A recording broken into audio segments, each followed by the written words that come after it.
Hello everyone, Uday Shankar here. Welcome to my channel Knowledge to Delete Ignorance.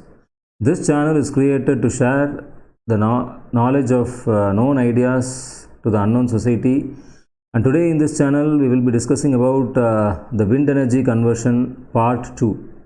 Earlier we have discussed about the basics of wind energy conversion part 1. And those who have not watched, you can just see in the description I have given the link, and I have also given in the iCard as a link. Okay, so those who have not seen the wind energy conversion system part 1 can use that link to watch that and then come back to this. And also I request you to kindly subscribe to my channel and press the bell icon for future notifications in this channel. Also, if you are finding that this video will be useful to someone, please share this video to your friend circle. And now let us go into today's topic, that is wind energy conversion part 2. First I will give you an overview of the presentation, and then we will discuss the topics in detail. So the overview of presentation is all about, we will be first discussing about the components of the wind turbine, and then we will be moving on to structure of the grid connected WECS. So WECS is nothing but wind energy conversion system. Then from there we will be again moving to comparison of fixed and variable speed WECS. So there are two broad categories of WECS. That is, one is the fixed type, the other one is the variable type. So what are the different pros and cons of fixed type and variable speed type WECS will be discussed in this. And then we will be discussing again in detail, that is, what are the different types of WECS. In that, again, as you know, that fixed speed WECS is one type, and again the variable speed WECS is classified to three different types. One is the limited speed, that is limited variable speed WECS. The second one is improved variable speed WECS, and that is using the DFIG technology. And the last one is full variable speed WECS, which is using the PMSG technology. And finally we will be closing the session by discussing regarding the MPPT, that is maximum power point tracking, that can be implemented in the wind energy conversion system. So this is the overview of the presentation, and now let us go into one by one in detail.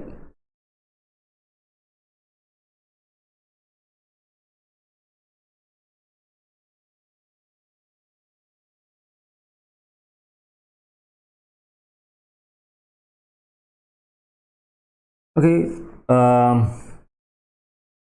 now the first topic is we have to discuss about the components of wind turbine. So we have to discuss about the components of wind turbine, and then we will be moving into the other grid connected WECS. So as you all know that the wind turbine usually has 6 main components.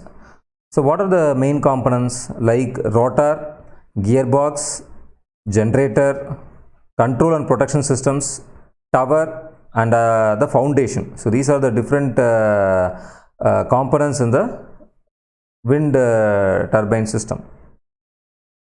So as you all know that what is the function of rotor? The rotor is of airfoil shaped blades. Okay, so all these things we have discussed in the first part itself. The rotor is made up of airfoil shaped blades. So why it is made up of airfoil shaped blades is because you want to implement the lift energy when compared to the that is, lift force would be more when compared to the drag force. That's why we will be using the airfoil typed shaped blades. So which is the same technology as that of the aeroplane flying mechanism.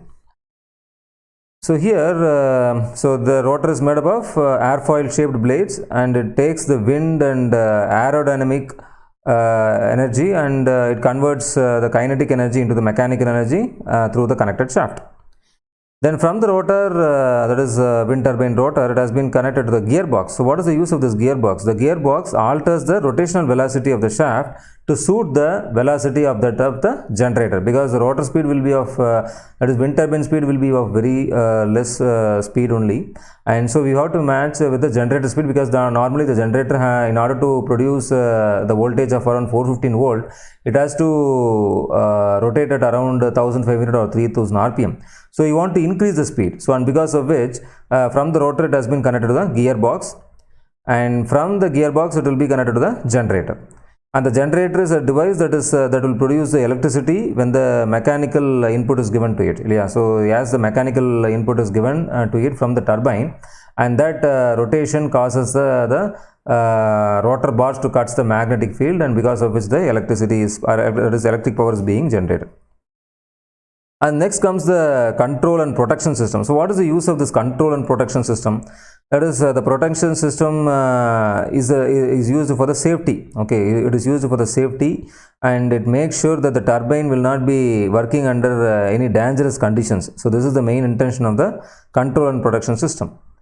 And this will be including the brake system. But what is the use of this brake system is because, as you know, that the cut-in speed of the wind energy system is 5 meter per second, and when the wind speed is less than this 5 meters per second, and if the generator is rotating, that is, if the rotor shaft is rotating in that very less speed, then it will result in more losses, and that will deteriorate the life of the generator. So when the wind speed is less than the 5 meter per second, also the wind turbine should not operate. And similarly, there is a speed called as cutout speed, that is 25 meter per second, and above the 25 meter per second also the wind turbine should not rotate, because at that speed what will happen is it may damage the wind blades when the wind blades are rotating when the wind speed is above the cutout speed. So we have to always make sure that your wind turbine is completely under standstill condition when the wind speed is exceeding 25 meter per second. So the control and protection system circuit, that is the control and protection system which is inside the wind turbine, will make use of will always monitor all these things in order to enhance the protection system in the wind turbine. Okay.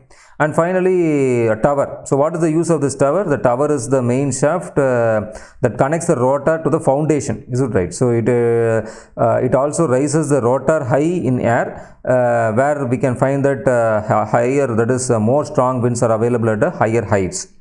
So that's why we need a very good height tower actually. So as we increase the height, we can capture more energy from the wind. So the horizontal axis wind turbine, the rotor houses the stairs inside it also for the maintenance and inspection purpose. In case of horizontal axis wind turbine, you know that the generator and gearbox and turbine, everything is on top of the tower, and because of which inside the tower there will be a staircase, so that the maintenance personnel can climb over it and he can reach on top for any maintenance or any repair works or something like that. And finally, the foundation that is it supports the entire wind turbine and makes sure that it is well fixed onto the ground or roof for small household wind turbines. So this is usually consists of mainly it may be made up of the solid concrete assembly in order to maintain the structural stability. So in addition to these wind generation system, will also be incorporating the MPPT charge controller. A battery system also might be there, and an inverter system might be there, because in order to integrate with the grid. So these are all the other components which are present inside it. So what is the use of MPPT also? I have given an overview in the first wind energy conversion system part 1. So the main use of MPPT is, that is, we want to track the maximum power point tracking. That is, what is the use of maximum power point tracking is, as the wind speed is going to vary, you want to vary the turbine speed also proportionately in order to maintain the tip speed ratio, which is corresponding to the maximum power coefficient CP max. Okay, so the CP max CP max will be having the highest value only for particular value of the tip speed ratio. So the tip speed ratio will be changing when the wind speed is also changing. So in order to maintain the tip speed ratio constant, you have to vary the turbine speed also proportionately with respect to the wind speed. So that will make sure that your WCS is operating in the maximum power point tracking region, and by doing so you can extract 5 times the energy when compared to the normal wind energy conversion system. So from which we can easily achieve the payback period. So these things has already been discussed. Okay. So now as you are clear that we will move on to the comparison of that is fixed and variable speed WCS. So now you are clear with that is fixed type is nothing but the conventional type, and variable type is one which is going to implement the MPPT. So fixed type is the conventional type. For example, if the squirrel cage induction generator is used, we cannot perform any speed control application, and because of which the MPPT cannot be achieved in the squirrel cage induction machine. Squirrel cage induction generator. Okay, so when you use the squirrel cage induction generator, so earlier before 2005, most of the wind installations have squirrel cage induction generator type. So, and because of which MPPT is not implemented elaborately in those years. Only after the invention of power electronics, they started implementing the variable speed mechanism, and because of which the MPPT has been achieved, and because of which the faster payback period, everything can be achieved. So from the name itself, you can understand that. So in case of fixed speed WCS, that is in case of fixed speed WCS, that is it will be implementing the squirrel cage induction generator, whereas in case of variable speed WCS, it will be implementing the wound rotor induction generator, because only in the case of wound rotor induction generator, that is the rotor can be connected, external to the external rotor resistance. So by varying the external rotor resistance, you can vary the rotor speed, because the rotor copper loss also can be varied by varying the rotor resistance which has been connected externally, and because of which the rotor speed can be varied. So by varying the rotor speed, you can proportionately with respect to the wind speed, you can achieve the MPPT by maintaining the constant tip speed ratio, which is corresponding to the CP max. So this is what is all about the variable speed. And similarly, here in case of variable speed WCS also, there are three different types. So one is the limited variable speed WCS, the second one is improved variable speed WCS, which is going to implement the DFIG technique, and the third one is nothing but the full variable speed WCS. So this is that is the third type, will be normally used for the PMSG type machines. Okay.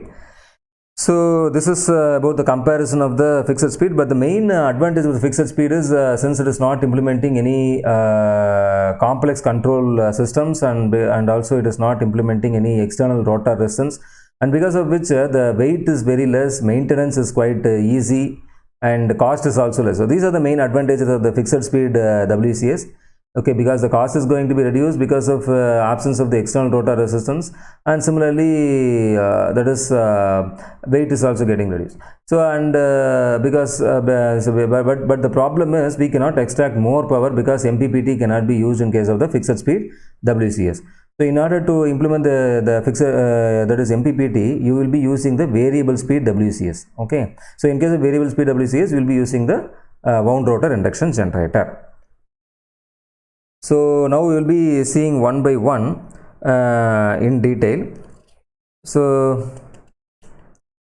and also in case of variable speed wind turbine, that is it reduces the mechanical stress, that is another one, and also it can absorb, that is maximum wind energy can be absorbed.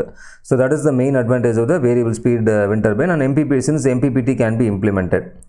And the main advantage of the variable speed, another main advantage is the power pulsation is very much reduced. But power pulsation and torque pulsations are very much reduced, because with respect to wind speed, we are also changing the turbine speed with respect to the wind speed, and because of which you can see that the torque pulsations and power pulsations are very much reduced, and because of which the grid power which is being exported to the grid will be of having good power quality, and that IEEE standards will be met very easily. So these are all another some of the advantages of the your variable speed wind turbine mechanisms, which can implement the MPPT technique.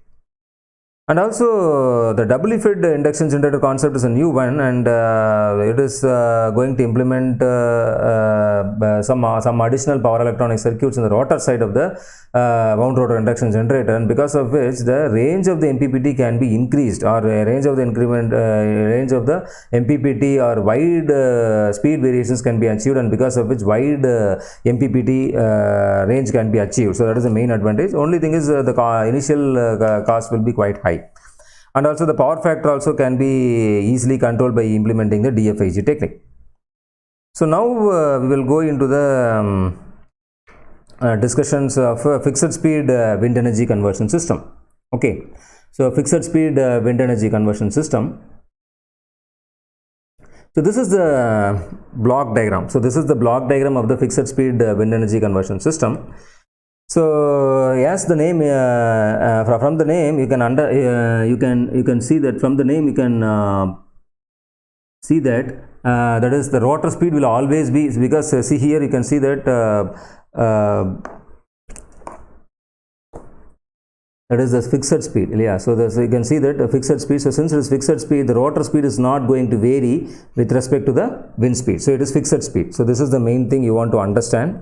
Okay, so it will be implementing the squirrel gauge induction generator. That is what another one thing you want to understand. It will be implementing squirrel gauge induction generator. And the main advantage of the squirrel gauge induction generator is it is cheap when compared to, it is very cheap when compared to on rotor induction generator, because the manufacturing cost is quite very cheap, and also the weight is also very less, so and maintenance free. So these are the main advantages. But and this is also called as a Danish. Okay, so this is also called as a Danish type. Okay, because it is found from the Danish. And this concept is also called as Danish concept, because it is widely used in the Denmark. Okay, it is widely used in Denmark, and hence it is also called as a Danish concept. Okay, this fixed speed. But nowadays in modern world, this technology is not used in present implementations, since the MPPT cannot be achieved and the maximum power cannot be extracted due to the fixed speed. Okay. So here initially the induction machine is connected to the motoring. Okay, that is induction machine will be connected in the motoring regime, such that it generates electromagnetic torque in the same direction as that of the wind torque. In steady state, the rotational speed exceeds the synchronous speed, and the electromagnetic torque becomes negative. So this corresponds to the squirrel gauge induction machine operation in the generating mode. As it is directly connected to the grid, the SCIG works on the natural mechanical characteristics, having an accelerated slope given by the rotor resistance. Therefore, the SCIG rotational speed is very close to the synchronous speed, which is given by the grid frequency. Okay, which is fixed by the grid frequency. Furthermore, you can see that the wind velocity variations will induce only small variations in the generator speed. And as the power varies proportionately with the wind speed cubed, okay, that is wind speed cubed, the power will be varying. The associated electromagnetic variations are very important. So SCIG are preferred because they are mechanically simple and have high efficiency and low maintenance cost. But the main thing is, and also it is very robust and stable. But the main drawback is that it has some relationship between the active power, reactive power, and terminal voltage, and as well as the rotating speed. This means that an increase in the active power production in this case will also be enhanced by injecting more reactive power. So this is the main drawback, and which also will result in the low power factor. So because of so you can see that when you want to increase the power, okay, when I want to increase the power, sorry. It has to be accompanied by increase in reactive power, and so this results in reduction in power factor. So this is the main drawback of this particular thing. So this SCIG will result in the low power factor when you extract more power. And because of which this capacitor banks has to be implemented in it. So the capacitor banks are implemented in order to improve the power factor. So capacitor banks are implemented in order to improve the power factor. So the capacitor banks has to be equipped in the SCIG system. And also it is having a soft starter. The main use of the soft starter is in order to smoothen the inrush currents during the grid connection. Okay, so as you know that during the grid connection times, that is for the initial time it will be taking around 10 times the starting current, and because of which there will be a heavy dip in the voltage. And in order to avoid that, we will be using a triac based soft starter. So this triac based starter initially it will be starting at 180 degree, and because of which low voltage will be applied, and as the rotor picks up its speed, it will be that is the alpha firing angle will be varied from 180 degree to 0 degree. And finally there will be a bypass switch which will be bypassing this soft starter. Okay, so this is how it works. So I have discussed about the main advantages and disadvantages of this, and the main drawback is it will result in very low power factor when you extract more power from it. Okay, so this is the main thing. So now we will move on with the basic type of variable speed WECS. Okay, so the basic, that is variable speed WECS. So here you can see that in case of variable speed WECS, here you can see that it will be having a back-to-back system. Okay, it will be having a back-to-back system, that is AC to DC and DC to AC conversion. So this is the oldest technology when we implemented this variable speed, but now this is obsolete and it is only used for the PMSG based. Okay, so earlier it was used, but because since the conversion, you know, from AC to DC has to be done, and again from DC to AC, so more conversions result in more loss. Okay, so the loss will be very, very high because the conversions are too much, and because of which it will result in more loss. So this become obsolete nowadays after the invention of the DFIG technique. So this is the main thing you want to observe.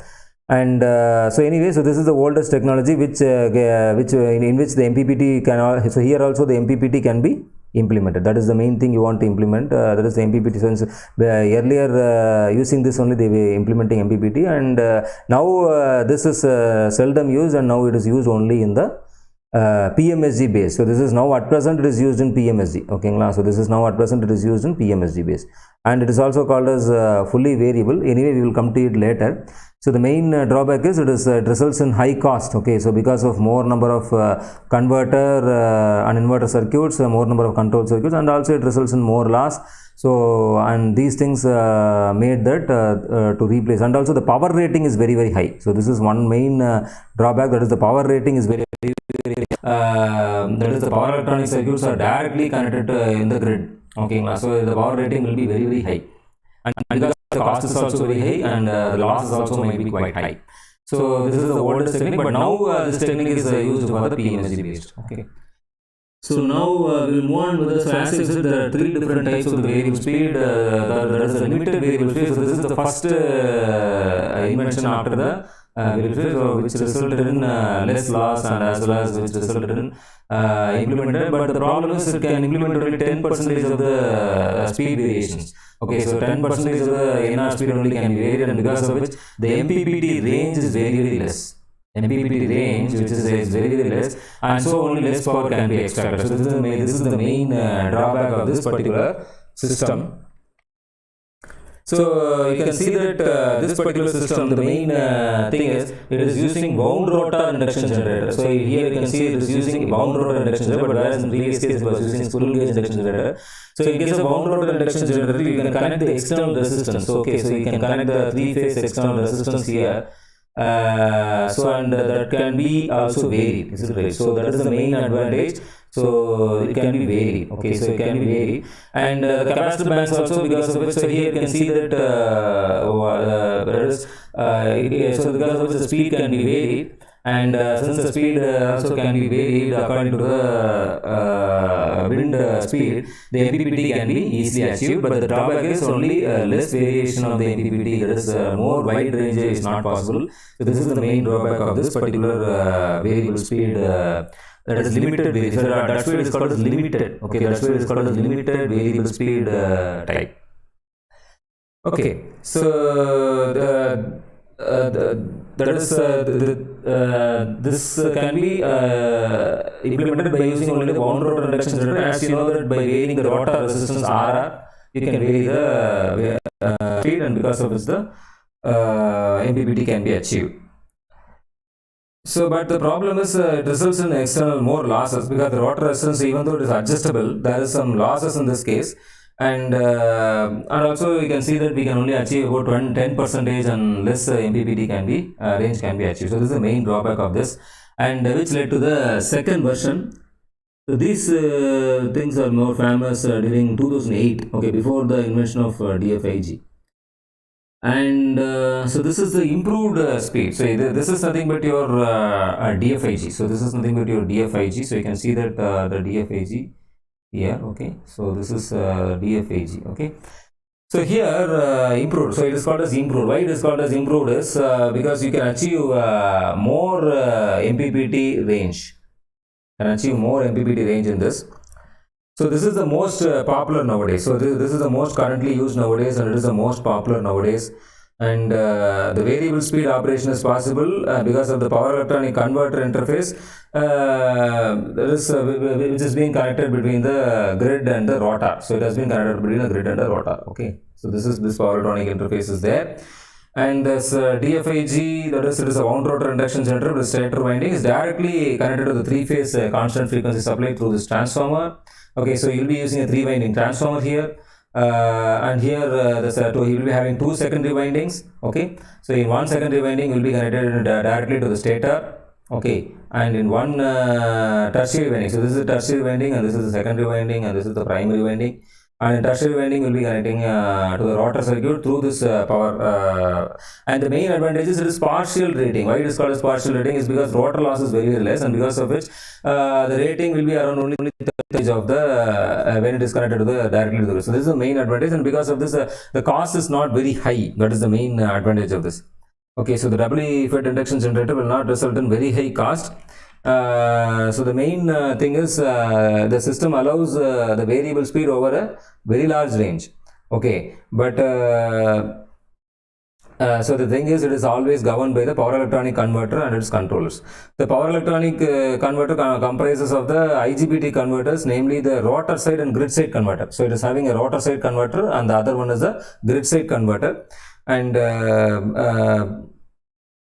both are commonly connected between the DC link. Okay, so without that is I don't want to go into much into details of the converters because you would have studied the power electronics in it, so I don't want to go in much into detail. I just want to explain the concept over here. And the thing is that is the generator, that is the converter which is on the rotor side. The converter which is on the rotor side, that is this converter, the converter which is on the rotor side.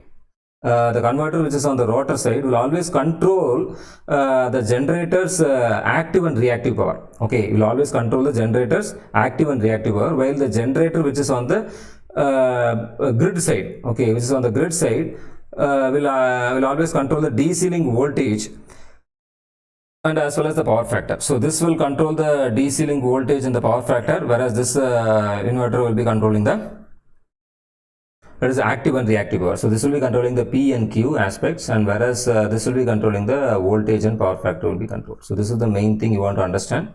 And the stator will be outputting the power directly to the grid all the time. So the rotor, depending on the operation point, it can either feed into the grid when the slip is negative, it will be feeding the power to the grid, whereas when the slip is positive, it will be absorbing the power from the grid. So you can either absorb and deliver the power to the grid by varying the by varying the slip. So this is the main advantage. So it can so because of which it can also be used as a dump power. Okay.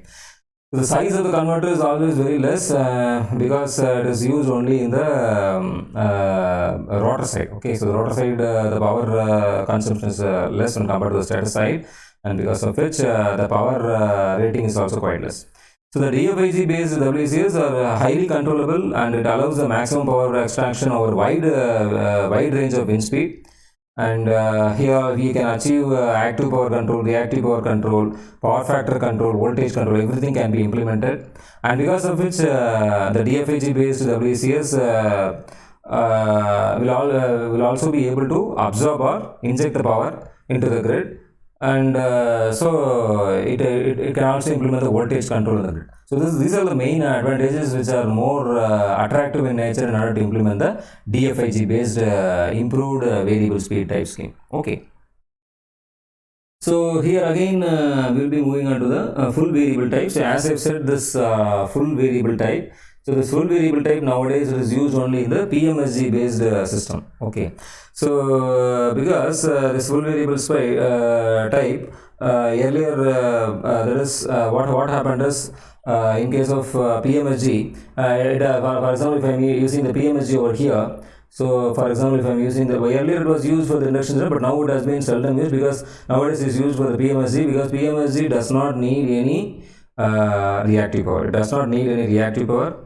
So the stator of the PMSG is wound and but whereas the rotor is having the permanent magnet. Okay, so the rotor is having the permanent magnet, and the salient pole of the PMSG allows it to operate in very low speeds. Therefore, the gearbox can be removed. So this is why I have plotted on the dotted. So if we implement the PMSG type machine, the gearbox can be removed. So because of which the weight can be reduced, cost also can be reduced, all those advantages are there. And when you implement the PMSG, there is no need for any reactive power supply. So this is the another one advantage. But there is a problem with this is because this PMSA, since it is implementing the permanent magnet, the voltage regulation and other synchronization problems also will occur, and because of which we need some advanced cooling system. Okay, because the magnetic materials are highly sensitive to the temperature and they lose their magnetic properties if they are exposed to high temperature. So this is the main drawback of the PMSG.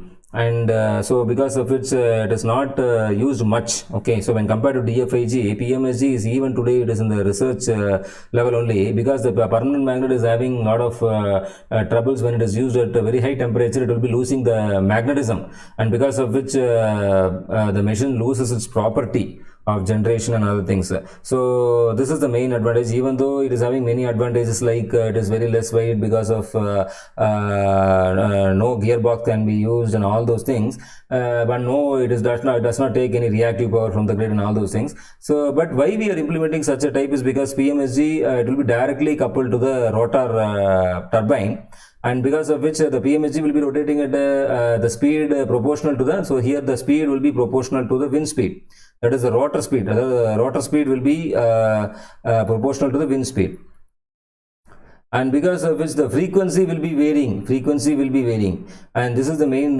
thing, and because of which it has to be converted to DC, and again using this DC bus it has to be converted to this is how this process has to be done. So the power converters perform the AC DC and again to AC converter, which means that the AC power can be converted to DC and then inverted back to the AC, and then it can be connected to the AC grid. So because here we have to give the pure AC, the voltage and frequency has to match, and as well as the phase sequence has to match. So and because of which this inverter will take all those things into consideration, and it will get synchronized with the grid. So the AC-DC converter, which is in the left part, okay, this is the left hand part of the power converter, it's called as the machine side converter. So this is called as the machine side converter, this one, okay, machine side converter. And this is which is called as the grid side converter. So this one is called as the grid side converter. Okay, so this is what you want to remember. And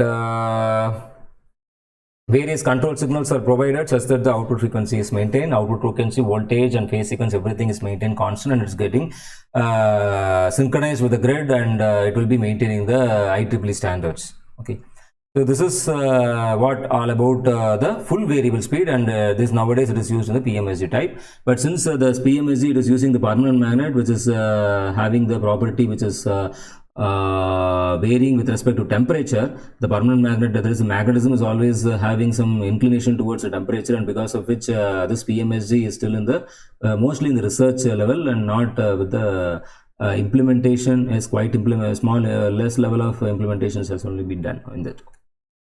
So now we will discuss about how this MPPT is being implemented. As I've already told, what is the MPPT is nothing but maximum power point tracking. So that can be implemented only in the WRAG, that is wound rotor induction generator. As you can see, that variable resistance can be connected only in the WRAG type.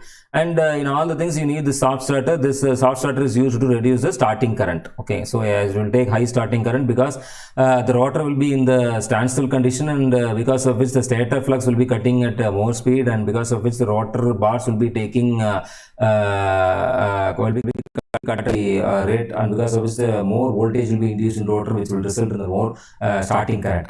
But as the rotor picks up its speed, the relative speed difference between the stator, that is rotating magnetic field, and the rotor will become less, and because of which the starting current will be, so initially the starting current will be very high, but as the rotor picks up its speed, the starting current will be reduced.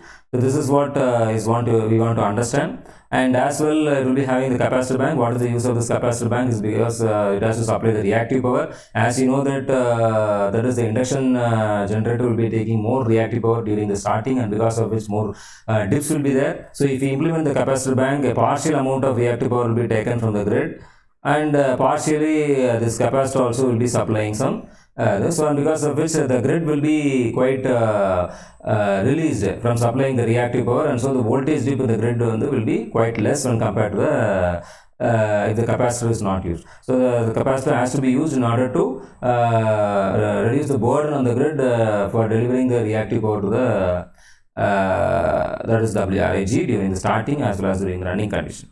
So, and what about the MPPT? So, as I said, the MPPT can be implemented only the WRIG type, okay, and because only in this case the variable resistance can be connected, and because of this the rotor speed can be changed, and when you change the rotor speed with respect to the wind speed, when you change the rotor speed with respect to wind speed, then the constant tip speed ratio that corresponding to the CP max. Yeah, so constant tip speed ratio is nothing but it will be implemented. It is called as lambda, and CP max, is it right? So CP max. So always this CP max will be having only one value of lambda at which the CP max can occur. So these things has been discussed in detail with the part 1. So we have to use this, okay. So but this lambda, that is the tip speed ratio, is going to vary. This lambda, which is called as the tip speed ratio, is going to vary with respect to the wind speed. So this is the main drawback. So in order to maintain the lambda, you have to increase the turbine speed also proportionately in order to maintain the constant tip speed ratio. That is possible only in the case of the WRIG, and hence the MPPT can be achieved. So in order to describe even more better, you can see that in this figure you can see that the wind speed increases as the power is increasing. So here the first graph represents the power versus wind speed. So as the wind speed increases, you can see that as the wind speed increases, the power output also will be increasing proportionately. But until which time, that is until it is slightly greater than, because up to 12 the MPPT can be implemented. Okay, 12 or 13. You can see that the MPPT can be implemented, but about 12 meter per second, when the wind speed is about 12 meter per second, then they will be operating in the constant power, because above this, if we implement the MPPT, then what happens is the rotor speed will be very, very high, and the blade speed also will be very high, which will result in damage of blades sometimes. So about 12.5 meter per second, you will see that we will go to the constant power region. That is, we will be adjusting the blade angle in order to maintain the constant constant power. So until this wind speed of 12.5 meter per second, you can see that in this region only we can implement the MPPT. Okay, so in this region only we can implement the MPPT, and you can see that the power coefficient will be maintained constant. This graph represents the CP. Okay, so CP power coefficient with respect to wind speed. So the tip speed ratio can be maintained constant in this way. So here the tip speed ratio can be varied in order to maintain the constant CP. So that's why the CP can be maintained constant. That is also applicable only up to the 12 meter per second. You can see that applicable, because beyond 12 meter per second, we will be shifting to the constant power region. So what are the different regions of operations and all those things I have discussed in the part 1. You can just if you are not clear with that, you can go through the part 1. I have given the link in the description box, okay, for your convenience. And here you can see that this is the maximum power point tracking graph actually. So you can see that this is the graph between the rotor speed and various turbine characteristics with respect to various speeds. You can see that for example, if the wind speed is in this way, this is the maximum power that can be achieved. If the wind speed is here, the characteristics will be like this, and this is the maximum power. So this can be achieved. Okay, so here you can see that by varying the rotor speed. So by varying the rotor speed, the maximum MPPT. So this is for different wind speeds. Okay, so you can see that maybe this may be for maybe around 5 meter per second, and this may be for about 10 meter per second, and this may be for about some 15 meters or something like that. Okay, so as the wind speed is going to vary, the characteristics is also getting shifted. So as you know that the wind speed is always varying throughout the day, and because of which we want to always track the maximum power point, and we have to vary the rotor speed in order to achieve the maximum power point by maintaining the constant CP ratio, by varying the lambda and also maintaining it constant. So this is what the main objective of the MPPT technique.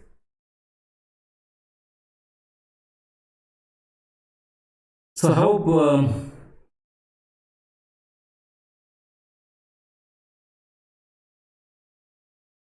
that this video will be useful to you, and if it does, please give this video a thumbs up, and if you want to see more videos like this in future, please hit the subscribe button. That is in red color, it will be there. One subscribe button is there, or also it has been given in the right hand portion of this video. Right hand bottom side of this video, you can just click this, and you can just subscribe to my channel. and in that way you will receive the notifications at any time when the videos like this will be posted on this channel. And that's all for this day, for today, and I hope we will meet in the next video in near future. Thank you guys. See you. Bye.